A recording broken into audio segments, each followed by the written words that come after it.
I used to believe that as long as you worked hard, life would eventually reward you.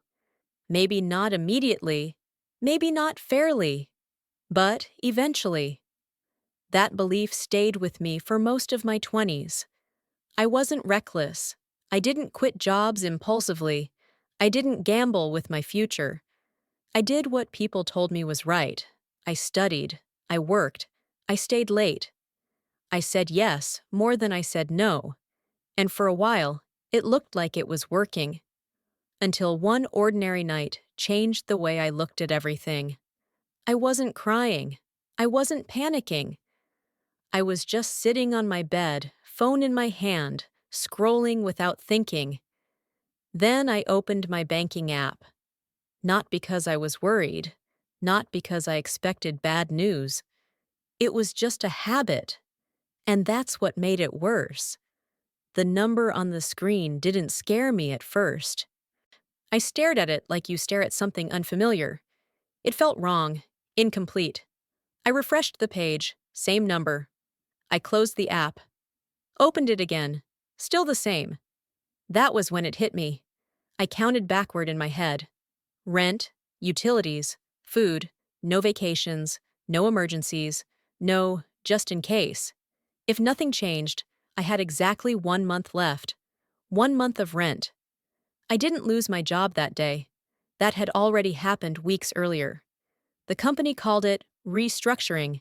They said it calmly, politely. They thanked me for my contribution. They wished me luck. I smiled. I nodded. I even said, I understand. Because that's what adults do. They don't break down in meetings. They don't ask, what am I supposed to do now? They shake hands. They walk out quietly. At 30, you learn how to look composed, even when your life is shaking. At first, I told myself it was temporary. I said things like, I'll find something soon. I have experience. I've been through worse. I believed those words because I needed to. But reality doesn't care what you need to believe. Reality only cares about numbers. And the numbers were getting smaller. What surprised me most wasn't the fear. It was the silence. No alarms, no dramatic moments. Just quiet. The kind of quiet that makes you think too much. In that silence, questions started to appear. Not big questions, small, sharp ones. How long can I survive like this? What if no one calls back? What if this is it? I stopped checking my email every 5 minutes because every unanswered message felt like a small rejection. I stopped replying to friends, not because I didn't want to talk, but because I didn't know what to say. How are you doing? They asked. I typed answers, deleted them. I'm good. No, I'm okay. Just figuring things out? None of them felt true. Money slowly became the background of every thought. When I woke up, when I ate, when I tried to sleep, it decided how I felt about myself. It decided whether I felt confident or ashamed. People say money isn't everything. They're not wrong. But when you don't have enough of it, it becomes everything you think about. I started noticing things I never paid attention to before. Prices, discounts, cheaper options. I calculated meals instead of enjoying them. So I walked past places I used to enter without thinking. Not because I couldn't afford them forever, just not right now. And right now was all that mattered. The hardest part wasn't being broke. It was watching my identity slowly change. I used to be someone with plans. Someone who talked about the future with confidence. Now, my future was measured in weeks. 30. That number stayed with me. 30 was supposed to mean stability, control, a sense of direction. Instead, I felt like I was starting over, from a place lower than where I began. I compared myself to people my age, friends buying houses, colleagues getting promoted, former classmates posting milestones. I told myself not to compare, but comparison doesn't ask permission. It happens quietly in the background, late at night, when no one is watching. There was a moment I seriously considered asking for help, calling family, borrowing money, not because I wanted to, but because I might have to. That thought hurt more than losing the job, because asking for help meant admitting something, that I wasn't as independent as I thought, that I wasn't as prepared as I believed. I sat with that thought for a long time, and that's when I realized something important. This wasn't just a financial crisis, it was an identity crisis. Everything I believed about myself was tied to my ability to provide, to stand on my own, to handle life. And now, life was testing that belief. I didn't fail loudly. There was no dramatic collapse, just a slow understanding that being 30 didn't protect me from anything. Experience didn't guarantee safety. Hard work didn't guarantee security. All it guaranteed was that I would feel the fall more clearly, because now I understood what I was losing. That night, I didn't make a plan. I didn't suddenly become motivated. I just lay there, listening to my own breathing, thinking about time. 30 days. Not a metaphor, not an exaggeration. 30 real days before I would have to face a very uncomfortable question. What do you do when dignity and survival are no longer the same thing? That question stayed with me. It followed me into the next morning, into the next week, and it would eventually force me to make choices I never imagined I would make. But at that moment, in that quiet room, with my phone face down beside me, all I knew was this. I had reached 30 thinking I was finally safe. And I was wrong. After that night, nothing dramatic happened.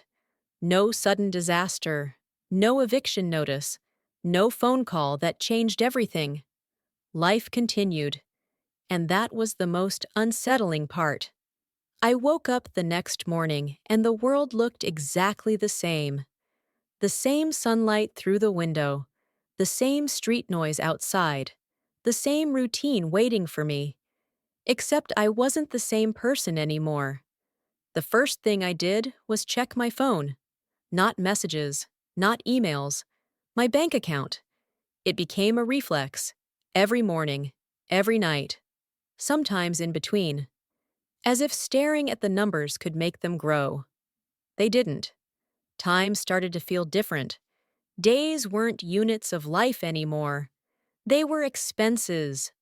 One day meant food. Another day meant electricity. Another meant rent getting closer.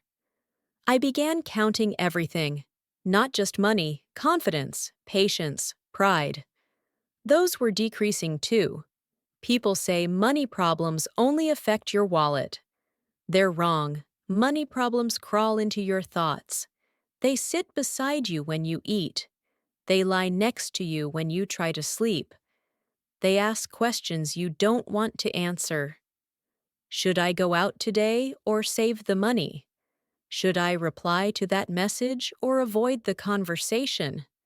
Should I pretend everything is fine or admit I'm not? I started avoiding places where people knew me, not because they judged me, but because I judged myself. I didn't want to explain why I suddenly had so much free time. I didn't want to answer, "What are you working on now?"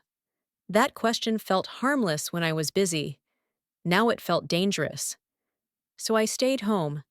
I told myself I was focusing, planning, preparing.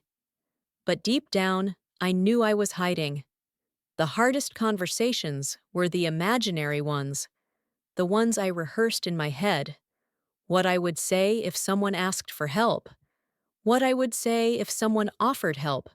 Because both options made me uncomfortable. Asking for help felt like failure. Accepting help felt like weakness. I had built my identity around independence, around being capable, around not needing anyone, and suddenly, that identity felt fragile.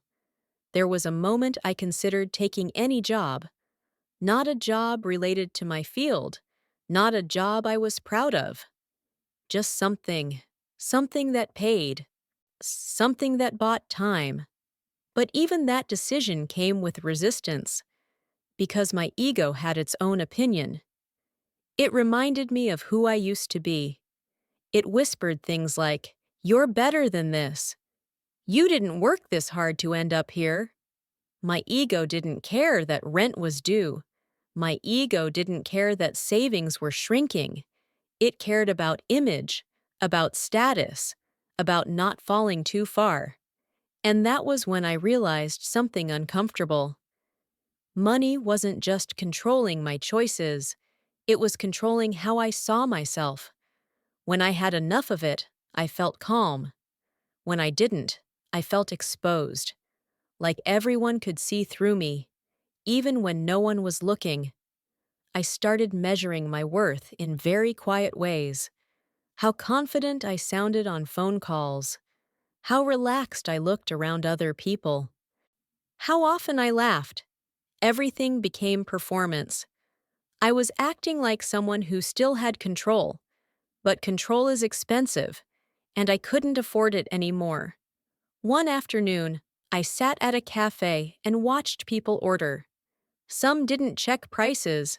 Some added extras without thinking. I used to be like that. Now I calculated everything before speaking. I ordered slowly.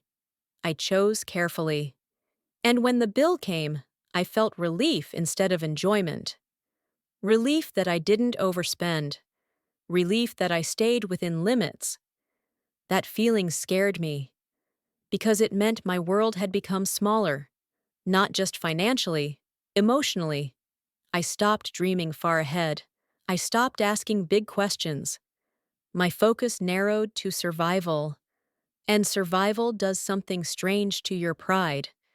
It doesn't destroy it immediately. It wears it down, quietly, piece by piece. There was a day I received a message from someone I used to work with. They asked how things were going. I stared at the screen for a long time. My fingers hovered over the keyboard. I could tell the truth, or I could lie. Both felt heavy. Telling the truth meant vulnerability. Lying meant distance. I chose distance. I replied with something vague, something safe. And when the conversation ended, I felt lonely, but also relieved. That contradiction became familiar. Isolation felt safer than exposure. But safety came at a cost. The quieter my world became, the louder my thoughts got. They asked questions I couldn't escape. Who are you without your job? Who are you without financial stability?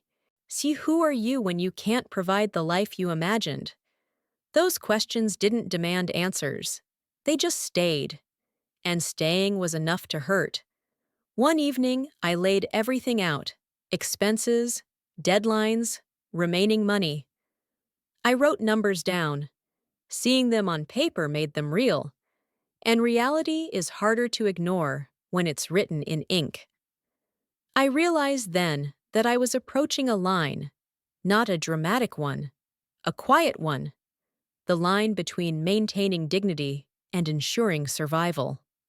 Up to that point, I was still choosing dignity, still protecting the image I had of myself, still avoiding decisions that felt like steps backward. But time doesn't care about dignity. Time only moves forward. And it was moving faster than my pride could handle. There was no single moment where everything changed. No speech, no realization that fixed things, just a slow acceptance that I might have to do things I never planned to do, that my life at 30 was not what I imagined, and that imagining didn't pay rent. That acceptance hurt. But strangely, it also brought clarity, Because once I stopped pretending this was temporary discomfort, I started seeing it for what it really was: a test, not of talent, not of intelligence, but of flexibility. How much of yourself are you willing to let go in order to keep going? That question didn't come with a comforting answer. It just waited, and I knew I wouldn't be able to avoid it much longer. The decision didn't come suddenly. There was no brave moment, no speech in front of a mirror, no dramatic promise to myself. It came quietly, almost shamefully. One morning, I woke up and realized I was more afraid of staying still than of falling lower. That was new. For weeks, I had been protecting something invisible: my image, my past, the version of myself I used to be.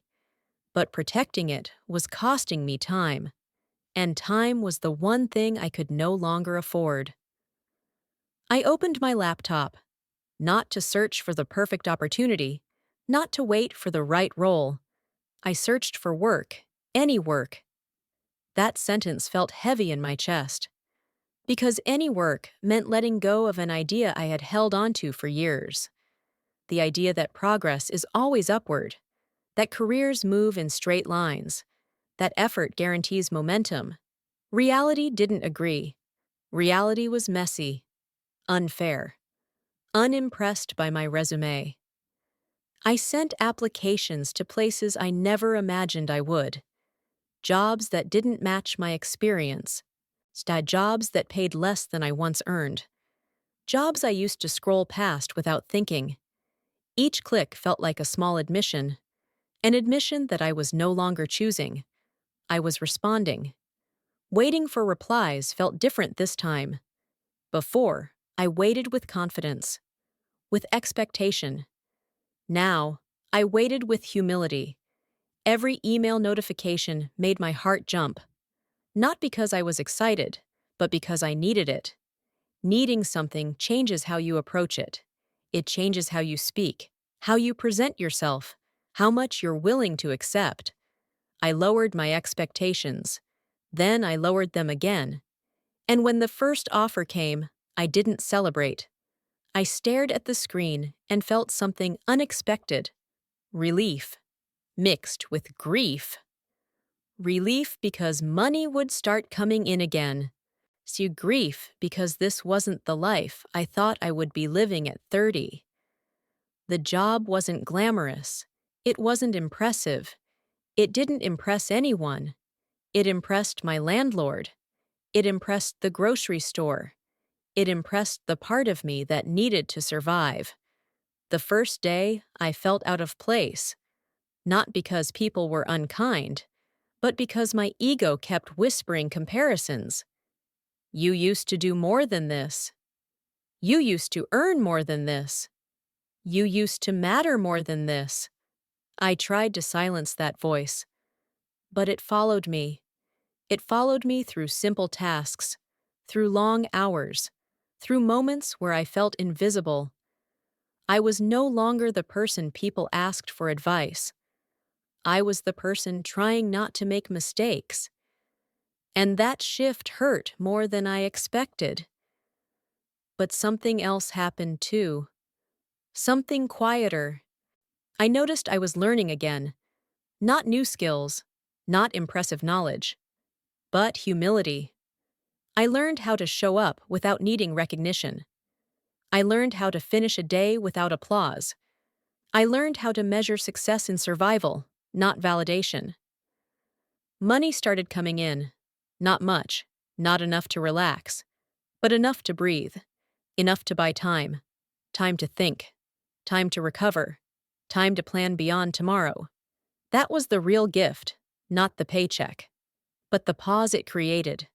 With that pause, I began cutting things out: subscriptions, habits, luxuries I didn't need, not as punishment, as adjustment.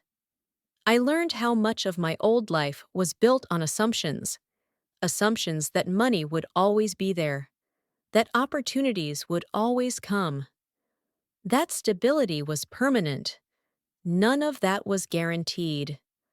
The crisis stripped those assumptions away, and without them, I saw things more clearly. I wasn't starting over from zero. I was starting over with experience, but without comfort.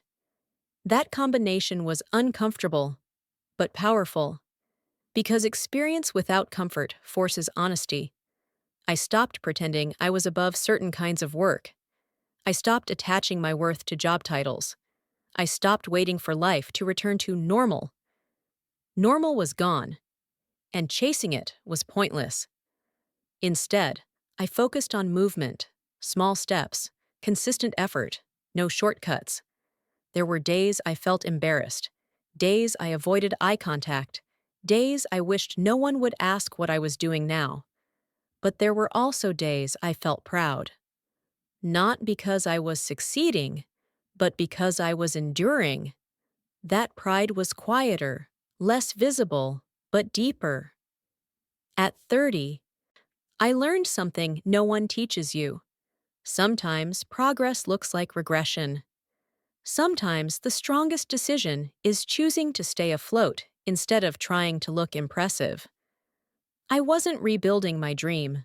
I was rebuilding my foundation, brick by brick, dollar by dollar, decision by decision. And even though nothing looked better yet, for the first time in months, I felt something return. Control. Not the illusion of control.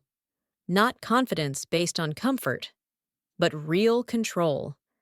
The kind that comes from knowing you can adapt, that you can fall and still move forward. That realization didn't make me happy, but it made me steady. And steadiness, I learned, was enough to keep going. Because surviving an economic crisis at 30 isn't about bouncing back quickly. It's about staying alive long enough to change direction. And I was finally doing that. I used to think that if I worked hard enough, if I stayed loyal long enough, eventually things would become fair. That belief stayed with me for years. Even after the promotion I was promised quietly disappeared. Even after my ideas showed up in meetings, spoken by someone else, with everyone nodding as if they had never heard my voice before. I kept telling myself, stay calm, stay professional. This is how careers are built. But something changed after that one conversation. Not the loud argument, not the public conflict, the quiet one. It happened late in the evening, when the office lights were already dim, and only a few of us were left. My manager stood near my desk, speaking softly, as if kindness could soften the message. He said, "You're valuable, but you're not ready yet. Maybe next cycle." I nodded. I smiled. I said I understood. Inside, something cracked, because I suddenly realized this wasn't about readiness. It never was. It was about comfort, about who fit naturally into their circle, about who made them feel safe and who made them feel replaceable. That night, on my way home, I asked myself a question I had avoided for years. If I stopped trying so hard to be liked here, what would I actually lose? The answer scared me. I would lose the illusion of security, the familiar routine, the silent approval I had been chasing. But I would also lose the weight on my chest, the constant self-doubt, the habit of shrinking myself to fit. The next day, nothing dramatic happened. I didn't quit. I didn't confront anyone. I didn't announce a new version of myself. I simply changed one thing. I stopped explaining myself. When I spoke in meetings, I spoke clearly, and then I stopped. No over-justifying, no apologetic tone, no nervous laughter at the end of my sentences. When my ideas were ignored, I didn't repeat them louder. I wrote them down. I sent them in writing. I let the record speak. When extra work appeared on my desk, disguised as learning opportunities, I asked one simple question: how does this connect to my role? The silence that followed told me more than any answer ever could. People began to look at me differently, not warmer, not friendlier, more careful. And that was when I understood something important. Respect doesn't always arrive with praise. Sometimes it arrives as distance. Weeks passed. I noticed how quickly dynamics shift when you stop being endlessly available. Some colleagues grew colder. Some became strangely polite. A few suddenly remembered my name when discussing decisions. And my manager? He started scheduling more one-on-one meetings, asking about my long-term goals, mentioning future possibilities. I listened. I nodded. But this time, I didn't attach my worth to his words, because deep down, I already knew the truth. This place had shown me who it was, and I finally believed it. One evening, as I packed my bag, a younger colleague stopped by my desk. She looked hesitant, lowered her voice. "How do you stay so calm here?" she asked. "I feel like I'm always one mistake away from disappearing." I looked at her, and I saw my younger self, eager, anxious, trying to earn stability from people who thrived on uncertainty. I didn't give her advice. I just said, "Don't confuse silence with safety." She nodded slowly, as if something had just clicked. That night, I updated my resume. Not aggressively, not desperately, quietly. I listed my skills, my projects, my actual contributions. No embellishment, no apology. As I typed, I felt something unfamiliar. Clarity. I wasn't running away, I was preparing. Because staying too long in a place that benefits from your doubt can slowly teach you to doubt yourself everywhere else. And I refused to let that happen. The irony is, once I stopped trying to prove my value, opportunities started appearing. Not promises, not vague encouragement, real conversations, external interest, different energy, people who asked what I wanted, not what I was willing to tolerate. And suddenly, the job I once feared losing became optional.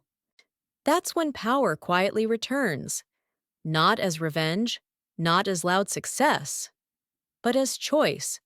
And choice changes everything. There is a strange moment that happens during a financial crisis. It's not when the money is gone. It's not when the bills pile up. It's not even when fear keeps you awake at night. It's the moment you stop being ashamed of struggling. That moment came to me quietly. One morning, I woke up and didn't check my bank account first. Instead, I asked myself a different question. What can I control today? Not next year. Not 5 years from now. Today. I could control how I spent my time. I could control how honest I was with myself. I could control whether I stayed frozen in fear or moved forward imperfectly. That was the day I stopped waiting for stability and started building it from fragments. I didn't suddenly make more money. I didn't land a dream job overnight. But I made decisions. Small ones. Uncomfortable ones. Ones that bruised my ego but protected my future. I cut my lifestyle before life cut it for me. I moved to a smaller place. I sold things that once made me feel successful. I learned the difference between looking rich and being financially alive. At first, it felt like failure. Then it felt like relief, because every expense I removed was one less chain around my neck. I stopped spending money to soothe anxiety, stopped using shopping as proof that I was still doing okay. I wasn't doing okay, and admitting that was the most honest thing I had done in years. I started tracking every dollar. Not obsessively, not fearfully, respectfully. Money stopped being a monster. It became information. And information brings power. I also stopped hiding. I talked to people I trusted, not to complain, not to ask for rescue, but to tell the truth. I'm struggling. I'm scared. I don't know what comes next. Something unexpected happened. No one judged me. Instead, they shared their own stories, their own collapses, their own years they never post about. I realized how many people wear confidence like armor, while quietly bleeding underneath. At 30, I had believed I was the only one falling behind. I wasn't. I was just one of the few brave enough to look at it directly. Work became different too. I stopped chasing titles and started chasing skills. Skills don't disappear when companies change. Titles do. I learned things at night, not out of passion, out of necessity. Negotiation, communication. How to say no without burning bridges. How to leave a room with dignity even when the answer was rejection. Every new skill felt like placing another brick between me and panic. Slowly, income stabilized. Not dramatically, not impressively, but steadily. And that steadiness did something money alone never could. It calmed my nervous system. I slept better. I thought clearer. I made decisions without desperation clinging to them. That's when I understood something crucial.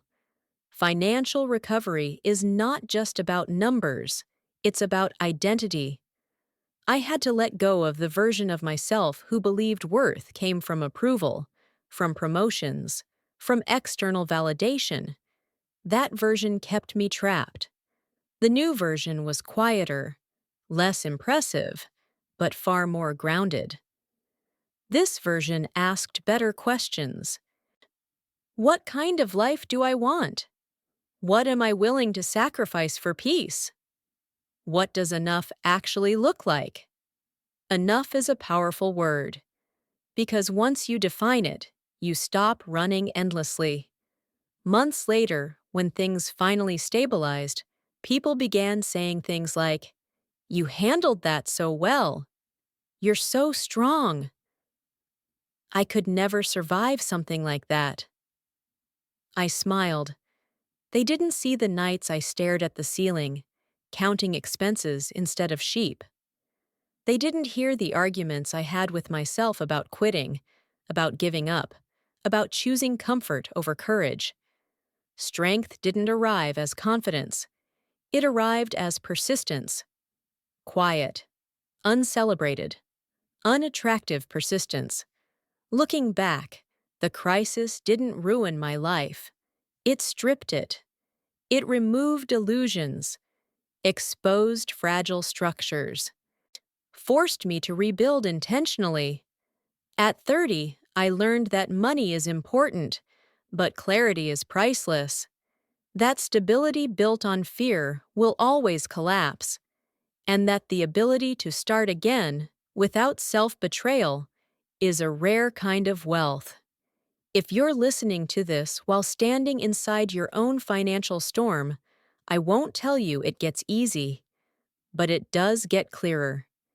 And clarity, step by step, can carry you further than panic ever will. If this story helped you feel less alone, less ashamed, or even slightly more grounded, remember to like this video and subscribe to the channel. It helps me continue creating stories that speak honestly about the parts of life we rarely talk about, but all experience. You're not behind, you're rebuilding, and that counts.